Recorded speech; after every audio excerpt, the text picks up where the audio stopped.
Another win for Arsenal Football Club, and my light has gone mad, and I don't mind it because it's party mood for Arsenal fans right now. We are looking at 100 points tally. It's like we are disappointed that we conceded a shot on post. We are still not conceded a shot on target, but we conceded a shot on post, and we were so desperate to have that clean sheet. And it was not like, oh, our manager just goes defensive and we were defensive. If you look at the average position for these were the only defensive players, and these were also Gabriel and Saliba are also a bit higher. And I don't think Raya is in his D. He's somewhere here. And you, if you see Calafiori is making runs in these zones. Timber is making runs here, and then we have Declan Rice, who is like everywhere. Declan Rice is everywhere. Bukayo Saka is here, and Zoe Mendy is also in these zones. As is trying to have these zones, but I still felt that these sort of areas when Calafiori is not making runs is still empty, and we miss that number 10, genuine number 10. If you see, Eze also wants to make runs. Eze also is much more of a final pass guy, so I will again say that we are missing Odegaard. And the fact that Bukayo Saka is not having that good a game, Eberechi Eze is not like really affecting games as much as he would like to. It is all on, like, I feel like when Odegaard comes back and we have some combination plays, we find partnerships, we connect to our left winger, right winger efficiently through a number 10 in Martin Odegaard who can dictate the play. I feel like we'll be much better than we are right now. And I feel like right now we don't try too much. When we are 2-0 up, we are like, fine, okay, let's take this win, let's rest and let's recover. And most of it is part of a bigger topic where we have so many fixtures and managers are forced to conserve energy, and that is why we don't see the entertaining football we used to see out of all the teams. And there is a very pathetic salty debate. Like, I have been on Twitter for 2 days after a long time, and I already see so much of venom, so much of irrelevant toxicity from rival fans. They are saying this is like the league is gone. Basically, they are saying the game is gone, and then they are saying like, oh, look at these throw-ins and people scoring goals from throw-ins. The league is in done. So I think like Arne Slot, if he wants to concentrate so much on Twitter before a game he has, so obviously your team will lose. So why don't you try to defend better against set pieces? Like, why don't you try to be more physical, be more concentrate more? Why, like, literally, it is not our problem that we score from free set piece goals. We have a method. If you can stop us, stop us. If you cannot, then don't complain. Just admit that you're not good enough. And the kind of football we played between that, after we scored our first set piece goal, and then how good Gyokeres was. Obviously, everyone will talk about Gyokeres, and it is a shame that he had to uh, go off after half time, and Mikel Merino had the worst.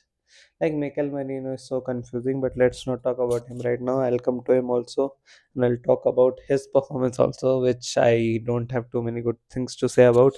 But Victor Gyokeres, I felt like he was sensational. Obviously, his hold up play, his first touch, his movement, like, the classic Gyokeres runs are, if this is opposition's box, his runs are in these zones, and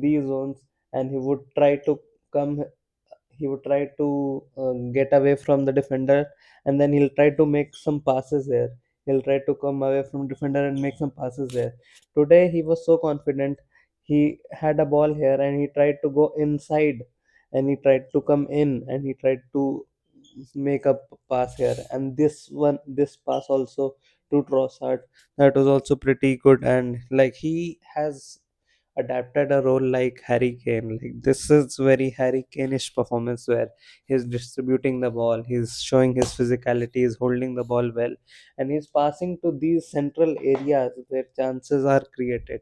And I like that from Gyökeres, and I want, like, Zubimendi to be in more advanced position and a number 10 in Eze or anyone in these positions when he goes there, immediately making runs, and Declan Rice here to protect in any counter attack situations, and these two are obviously here. So I want Zubimendi and a number 10 to be here, and I want Trossard, who was at times in the first half and in the first 10 minutes, he was very wide. He was holding the touchline, etc. And I don't like that. I think right now the mechanism of this team is to have players in the central areas. And I feel like Trossard needs to be more in the central areas with Zoe Mendy making runs, so that we can combine and then have one player free, whatever. So I felt like, yeah, not too much to technically analyze in this game, but I felt like uh, we clicked for a bit when we wanted and we scored a goal. We could have scored more, and then we just switched off again and we conserved our energy, and it was good. Let's see the ratings also, and we'll talk about Bukayo Saka also. That is a little worrying but interesting topic to talk about. If you see, Gyokeres is obviously 7.8. He would have gone with a 9 rating performance. Declan Rice, obviously, man of the match. The long balls Declan Rice gives, I always say that. Like, Declan Rice feels like he has the mechanisms of Van Dijk. Like, if he was a center back, those good long balls, those.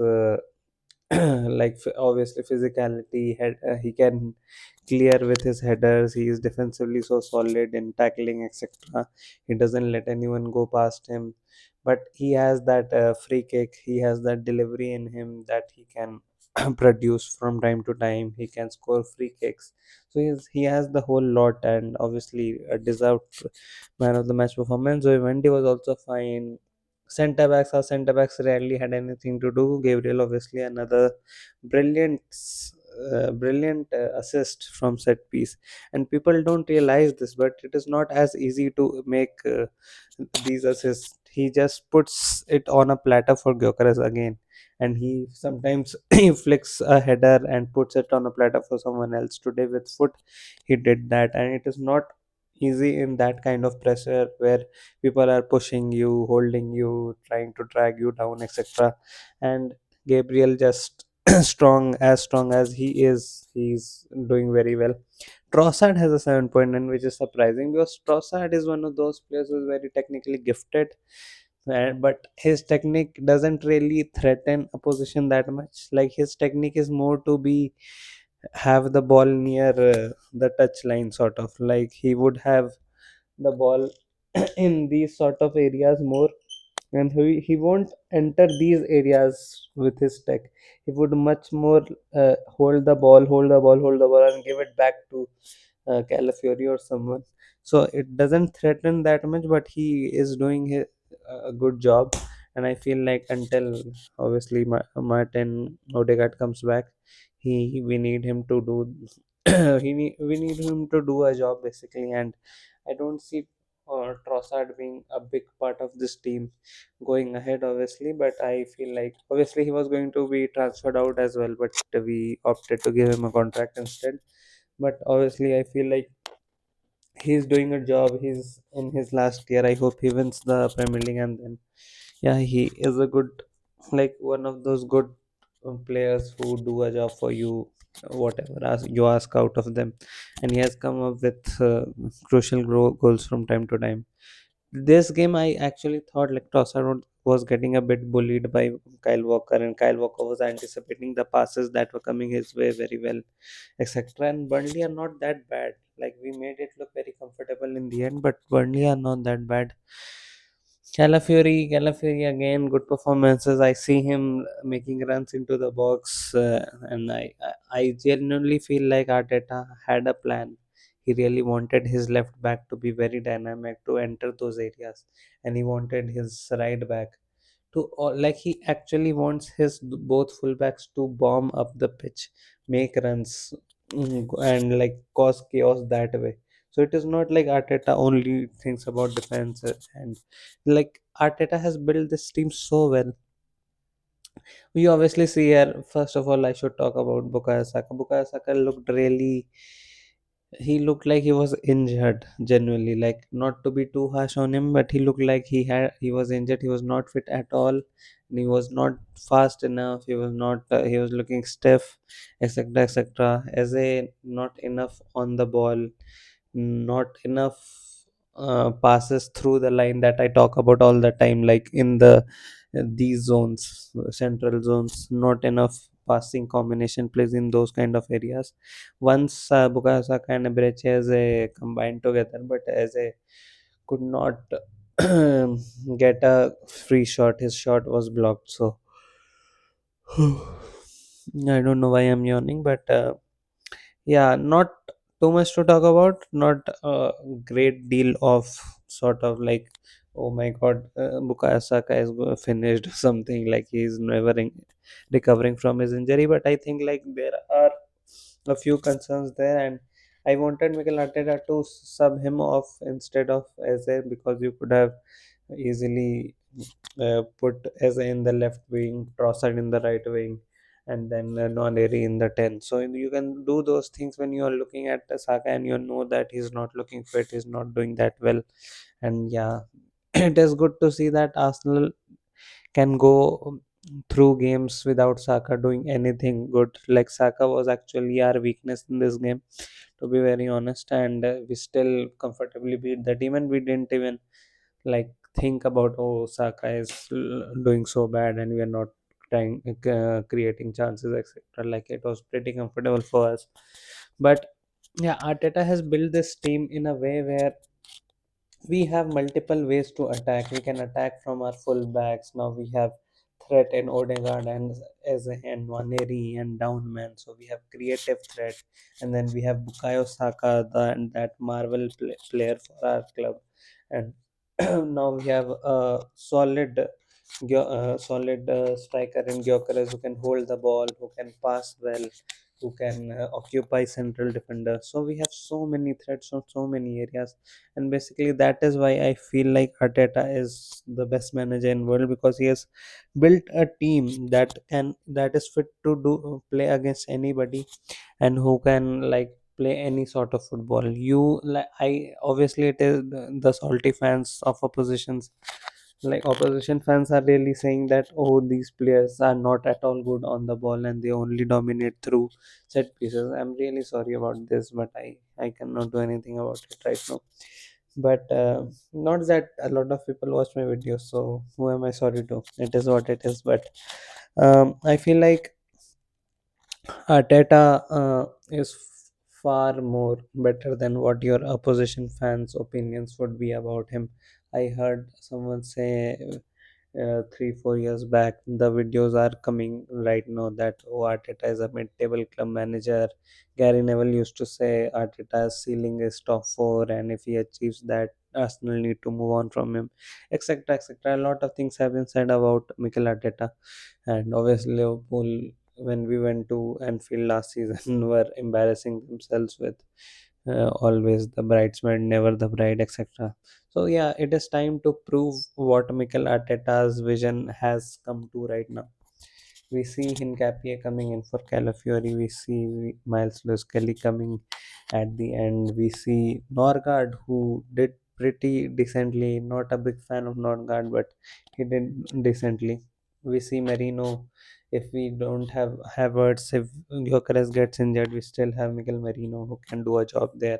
And Mikel Merino is a very confusing player. He's like his first touch in this game, he fell trying to control the ball, and then his last touch of the game was his back what do you call that heel pass, back pass you do, that he did in the last game as well, and he did in this game as well, and Neri could have scored of that chance. So yeah, he is very confusing, but the depth we have and the players we are going to get back very soon.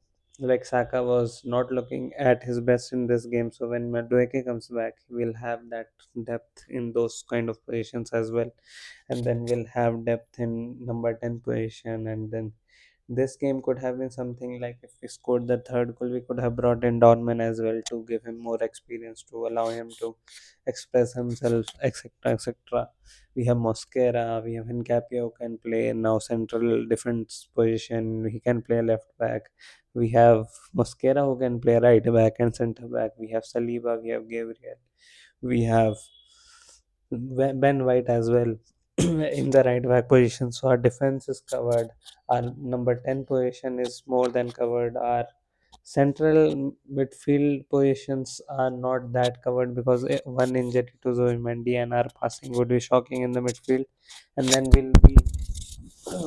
then we'll be forced to go with the sort of Odegaard as and Declan Rice sort of combination in midfield, because if you play Nogard and Declan Rice, it is going to be scary, but for only us, not for the opposition. So we have to stay humble, we have to keep going, and we have to celebrate these times. We deserve it. We have struggled for so long, we have been criticized for so long. Let the opposition fans cry and just enjoy. Have party time like my bulb is. It is not even a bulb, it is like a LED light. What do you call this? That flat light, whatever you call it. I have totally forgotten what you call this kind of light, but it is not serving me well. What is serving Arteta well is his set pieces, his striker, his players. And you saw in the last phase of play where we lost the ball, we decided that, oh, okay, it is the last minute, so might as well take the corner. But we ended up conceding a counter attack. And you look at all these players giving their lives, running for their lives to somehow defend it and keep a clean sheet. That is the kind of dedication you need. And yeah, this team, it really loves its manager, and they really are playing for a purpose. So I feel like nobody is going to stop us from winning this league, and we should also go and have ambitions to win all the trophies we are in for. So yeah, onwards and upwards for Arsenal fans, and hopefully we can see another Liverpool loss, another Manchester City loss, and then we can sit comfortably and enjoy the rest of the season. So yeah, enjoy these times, and yeah, bye.